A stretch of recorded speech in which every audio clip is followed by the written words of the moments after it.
उमा जी की बहू पिंकी को गप्पे मारने की बहुत आदत थी। वो जब भी किसी के बारे में बातें करती तो बड़े बड़े गप्पे फेंका करती। आसपास के सब लोगों को पता था कि पिंकी बहुत बड़ी गपोड़ी बाज है। लोग उसकी बात पर विश्वास नहीं किया करते थे, लेकिन हाँ, उसकी बातें सुन सुनकर हंसते बहुत थे। अरे बहू, पड़ोस वाली शर्मा जी है ना, उनकी बेटी का जन्मदिन है, तुम भी चली जाना। ठीक है मम्मी जी, ये तो बता दो गिफ्ट में लेकर क्या जाना है। अरे लेकर क्या जाना है, 250 का लिफाफा दे देना, बस काफी है। अरे मम्मी जी, अच्छा लगेगा क्या? पड़ोसी हैं हमारे, हमें कुछ बड़ा लेकर जाना चाहिए। अरे बहू, इतना काफी है। जानती हैं आप, मेरे मायके में जब पड़ोस में किसी की बर्थडे होती थी ना, तो मम्मी कुछ ना कुछ गोल्ड का ही देकर भेजती थी। पड़ोसी के बर्थडे में सोना? कैसी बातें करती हो। और नहीं तो क्या, आपकी तरह थोड़ी ना लिफाफा पकड़ा दिया। पिंकी शर्मा जी की बेटी के जन्मदिन में चली जाती है। अरे आज तो बड़ी सुंदर लग रही हो साड़ी में। जी मैं तो लहंगा पहनकर आने वाली थी, मम्मी जी नहीं मानी। अरे बेटा, बर्थडे पार्टी में तो साड़ी चल जाती है, मेरा मतलब कोई शादी थोड़ी ना है। कैसी बात कर रही हैं आप आंटी जी? मेरे मायके में तो छोटे छोटे फंक्शन भी हम लोग लहंगा बनवाते थे बुटीक से, डिजाइन करवाकर। चाहे पड़ोस में किसी का जन्मदिन हो, मेरी मम्मी हमेशा बुटीक से नया लहंगा डिजाइन करवाती थी। मैंने तो ऐसा कहीं नहीं देखा, ये तो तुमने आज बड़े कमाल की बात बताई।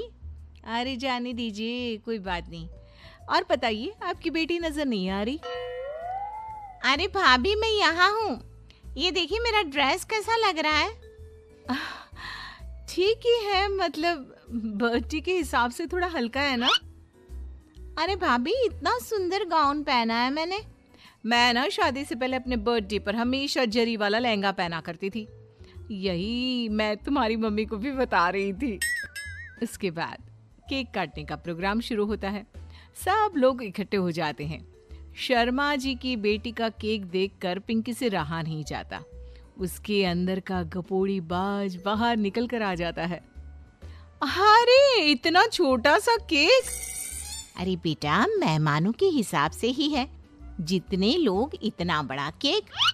आंटी जी, कम से कम 4 या 5 मंजिल वाला केक तो बनाना चाहिए था। आपकी बेटी का बर्थडे रोज रोज थोड़ी ना आता है। मेरे बर्थडे पर हमेशा पापा 4 केक बनवाते थे, सारे केक 4-4 मंजिल के होते थे।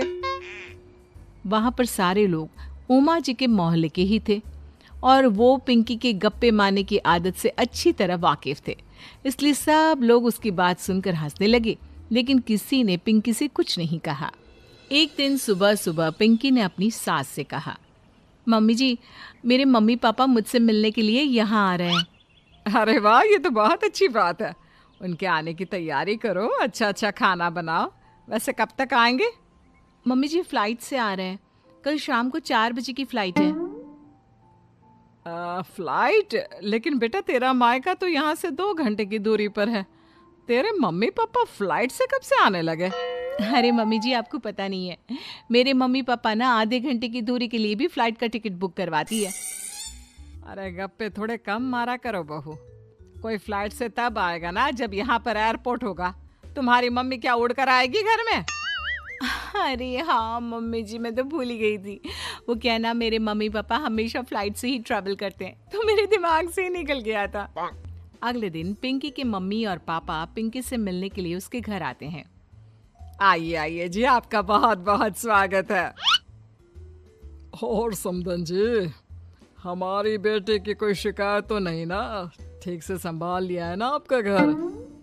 अरे मेरी बहू बहुत समझदार है, घर का काम बहुत अच्छे तरीके से करती है। बस थोड़ा ज्यादा बोलने की आदत है उसे, आपको परेशान करती होगी ना? बात तो आपकी सही है, उसकी थोड़ा ज्यादा नहीं बहुत ज्यादा बोलने की आदत है। लेकिन कोई बात नहीं, आपकी बेटी दिल की बहुत अच्छी है, बस थोड़ा बोलती ही तो ज्यादा है। पिंकी बेटा, इधर आओ, देखो तुम्हारे मम्मी पापा आए हैं, तुमने इनके लिए खाना तो बना लिया ना? वो क्या है ना मम्मी जी, आपसे एक बात कहनी थी। हाँ हाँ बोलो बहू, क्या बात है? डरने की कोई जरूरत नहीं। वो मम्मी जी, मैंने सोचा मम्मी पापा आए हैं तो खाना बाहर से मंगवा लेती हूँ। अरे कोई बात नहीं बेटा, वैसे भी तुम किचन में काम करने लग जाती तो अपने मम्मी पापा से बात कब करती। बहुत अच्छा किया। अब तुम अपने मम्मी पापा के साथ बैठकर आराम से बात करो, मैं अंदर जाती हूँ। शाम का वक्त जैसे ही दरवाजे की घंटी बजी, 3-4 लोग हाथों में खाने की बहुत सारे पैकेट लेकर उमा जी के घर पहुंच गए। अरे भाई, कौन है आप लोग? लगता है गलत पते पर आ गए। नहीं नहीं माँ जी, हम तो खाने का ऑर्डर डिलीवर करने आए हैं, यहीं से बुकिंग मिली थी। अरे नहीं नहीं, आपको कोई गलत फहमी हुई है। हमारे यहाँ तो 2 ही मेहमान आए हैं। आपके हाथ के पैकेट देखकर लगता है इसमें 50 लोगों का खाना है। माँ जी, आपने सही समझा, खाना तो इसमें 50 लोगों का ही है, क्योंकि हमें ऑर्डर यहीं से 50 लोगों का मिला है। अरे लेकिन इतना सारा खाना, कहीं मेरी बहू ने अपनी गप मारने की आदत के चलते ऐसा तो नहीं कर दिया? ये खाना आप रख लीजिए और हमें हमारे पैसे दे दीजिए। अच्छा, वैसे कितने का बिल बना है? ज्यादा नहीं, बस 10,000 दे दीजिए। उन लोगों की बात सुनकर उमा जी पिंकी को आवाज देकर वहाँ बुलाती है। जैसे ही पिंकी वहाँ आती है, खुश होते हुए उन लोगों को वहाँ पर खाना रखने के लिए कहती है। अरे इतना सारा खाना क्यों मंगवाया बहू? अरे मम्मी जी, मैंने आपको बताया तो था, मम्मी पापा आए हैं तो मैं खाना बाहर से मंगवा रही हूँ। ये बात सही है बेटा, लेकिन 2 लोगों के लिए 50 लोगों का खाना? अरे मम्मी जी, कुछ कम पड़ जाए तो अच्छा थोड़ी ना लगता है, और मेरे मायके में तो ऐसा ही होता है, एक्स्ट्रा खाना मंगवाते हैं हम लोग। तभी पिंकी के मम्मी और पापा वहाँ पर आते हैं। अरे बेटा, एक्स्ट्रा खाना मंगवाने का मतलब ये थोड़ी ना होता है कि 2 लोगों के खाने के लिए 50 लोगों का खाना मंगवा लो। और बेटा, तुम्हारी गप मारने की आदत के चलते 10,000 का बिल आया है। तुम्हें नहीं लगता ये गलत है? देखो बहू, बढ़ा चढ़ाकर बातें करना अपनी जगह, लेकिन इतनी बड़ी बड़ी फेंकना भी गलत है ना। पहली बात तो इतने सारे पैसे लगे, और दूसरी बात खाना वेस्ट होगा। आप लोग ठीक कहते हैं, मैं आज के बाद अपनी इस आदत को कंट्रोल करने की कोशिश करूंगी और अब से गप थोड़ी कम मारा करूंगी। पिंकी की बात सुनकर सब लोग हंसने लगे। ऐसी ही रोचक और मजेदार कहानियों के लिए अभी सब्सक्राइब करें वायरल रूटेड स्टूडियो VRS को और बेल आइकन जरूर दबाएं, ताकि आप कभी भी कोई भी एक्साइटिंग स्टोरी मिस ना करें।